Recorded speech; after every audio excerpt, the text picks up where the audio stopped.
What's up, YouTube? My Mac kids and my maniacs. I got a funny burglary story for y'all today. Welcome to another episode of KM Videos, True Story. Welcome to another episode. Welcome to another episode. Welcome to another episode of KM Videos, True Story. Now remember I caught the case with the picture when I was on probation. They found guns in the house and all that old stuff, right? Castro was accused of tagging cars and fixing on stolen cars, that type of stuff. So Castro was the one under investigation, not Kev Mac. But on a fluke, now Kev Mac's under investigation for the picture with the assault rifle. So basically that's what this case is about. And the 3 strikes thing is enabled. So they give me a strike on that case. I'll plead guilty to a strike on that case. 120 days in the county jail, and they pass out this memorandum regarding 3 strikes. So I'm all up on the 3 strike thing.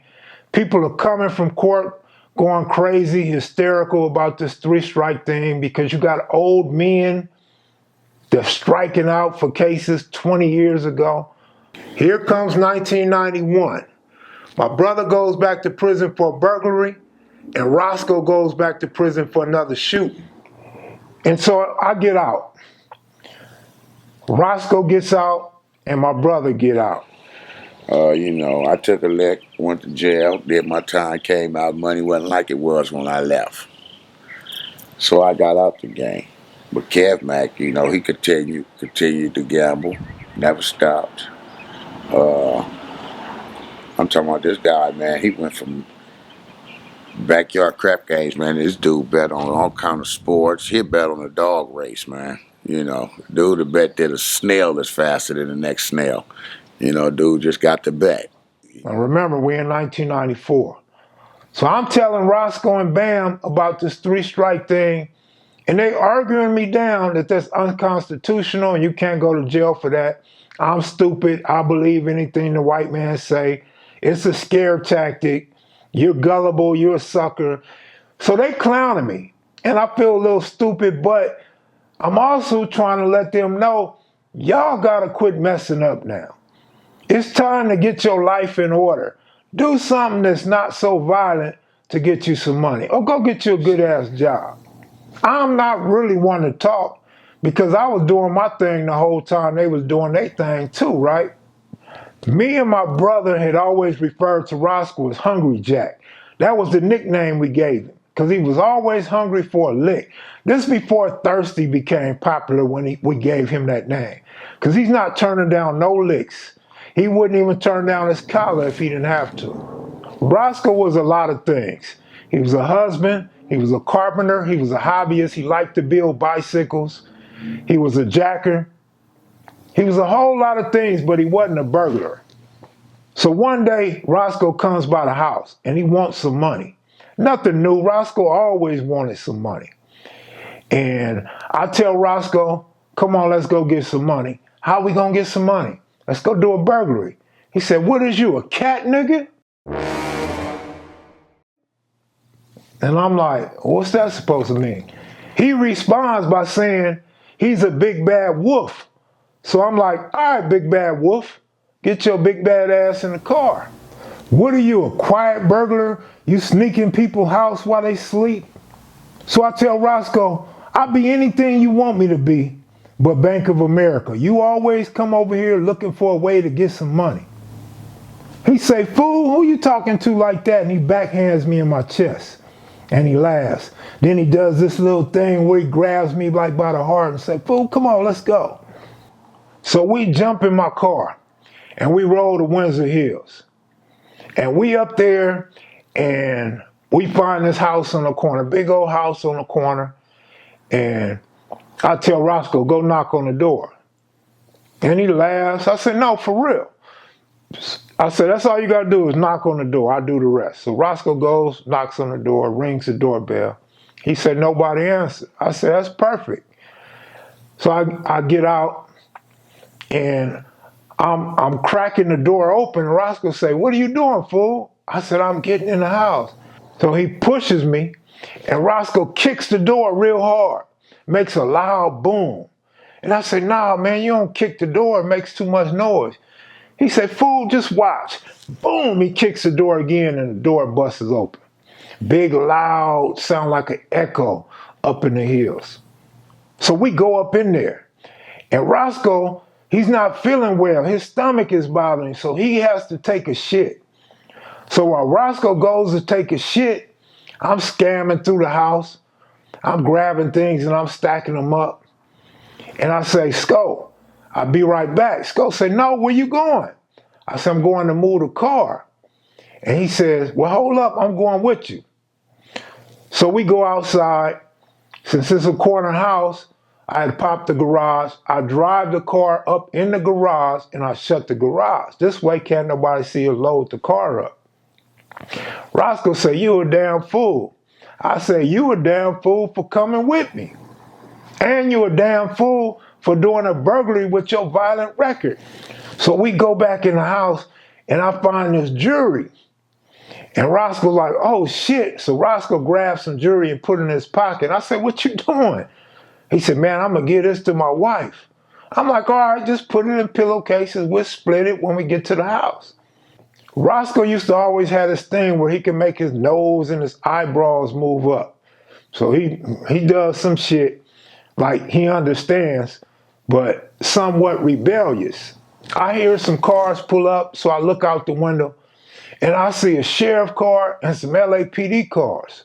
I'm like, damn, I knew it. Kicking the door, making that loud noise, somebody heard it, somebody seen us, and somebody called the police. So I run out the back door and Roscoe's on my heels. He's right behind me. And I run to the back fence.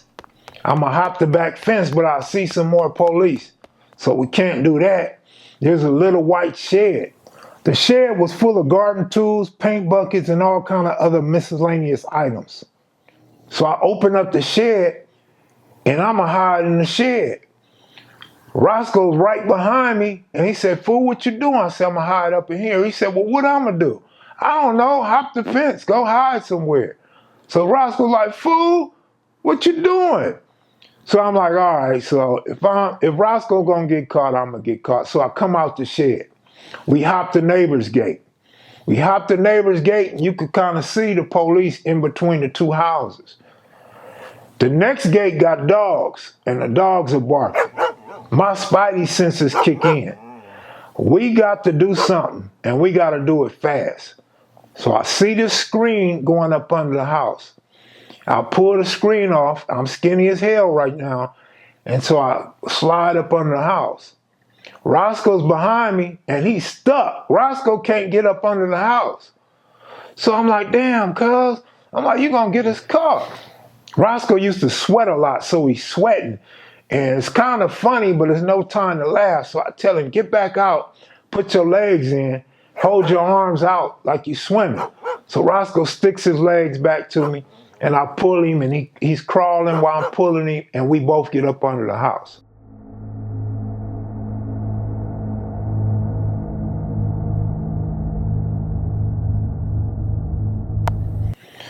So I grab the screen, and I put the screen back on, and then we make our way to the front of the house. And there's a little screen in the front of the house. So we watching the police out front. A K9 unit pulls up, and so now they got the dog there. And Roscoe's like, man, we fucked. I'm like, yeah, pretty much. The police bring the dog out, but they're concentrated next door. And the dog is running around next door, I suppose. We can't see him. And then they bring the dog around to the house that we at. They knock on the door. Nobody answer the door. Police don't even go in their backyard. Police are being like real lazy, and the dog ain't picking up no scent, at least not yet. We under the house acting like this is not a serious situation. But it's almost like we gave up. We know we going to jail. It's only a matter of time. So I look over at Rosco, and he's digging a hole in the dirt. And I'm like, what are you doing, fool? And he's steady digging, steady digging. Now he's coming out of his pocket, pulling out jewelry. The fool had still had jewelry in his pocket. I used to always make these Rice Krispie treats, and Rosco would always laugh and clown about me eating Rice Krispies. So we up under the house, and Rosco say, "Is that why you eat all them Rice Krispie treats, fool? So you could slide up under a house?" Man, I done seen a dude survive off of donuts and Rice Krispies, man. You know, trying to get that money together, man. So I shoot back at him.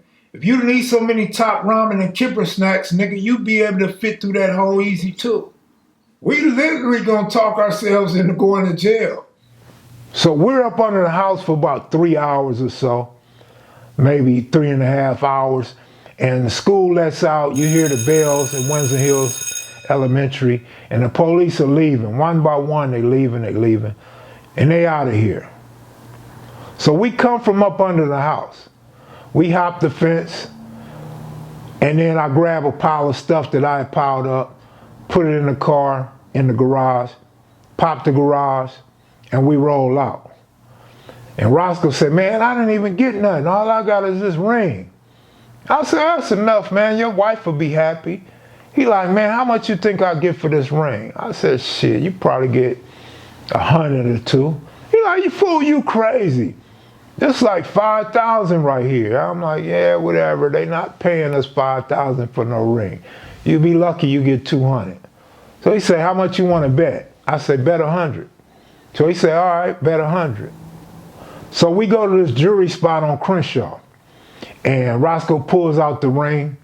Rosco gives him the ring and asks how much. So dude, you know how they do, put their glasses on, do all this faking and fronting and checking to see if the gold is good. And he's like, "Oh man, yeah, this jewelry's real. Let's check on the diamonds." He's looking at the diamonds. And he said, "Oh, the diamonds are real." And Rosco looks at me, he winks.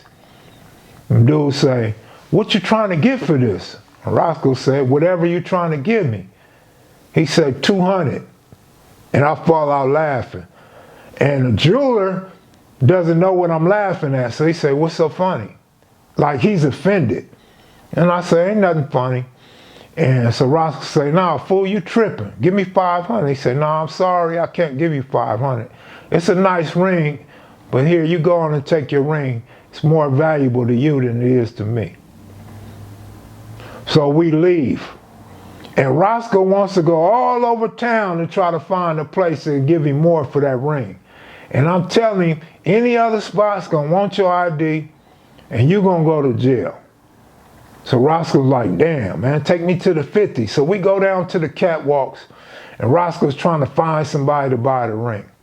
But don't nobody want that ring, because Rosco wants too much for it. So I tell Rosco, "Man, just off the damn ring, because you owe me $100.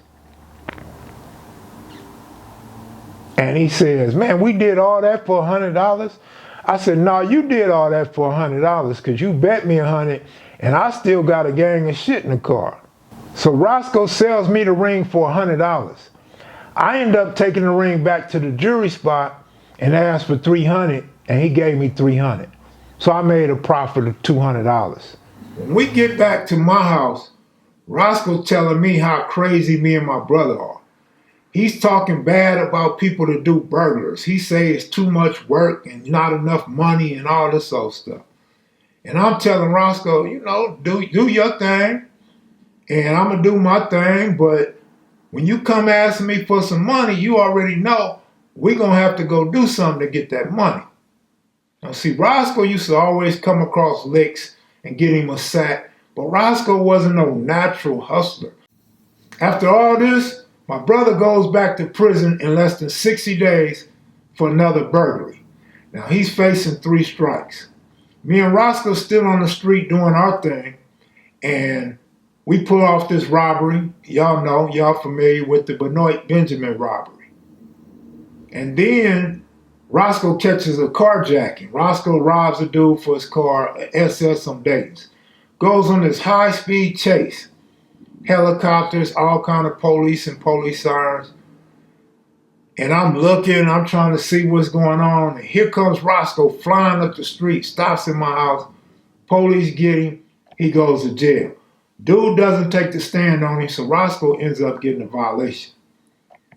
I'm still on the street. The DOJ, Department of Justice, files the robbery case on us. Roscoe's already in custody. He's in the pen.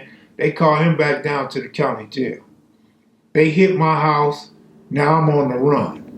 We'll finish this story with the slow speed chase, and then when I go back to the county jail and see my brother.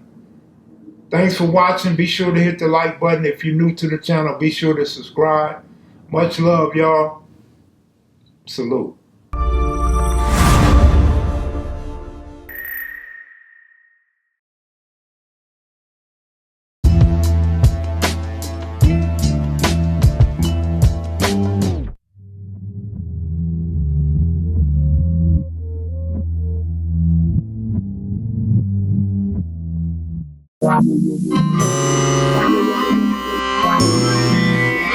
Sitting reminiscing about the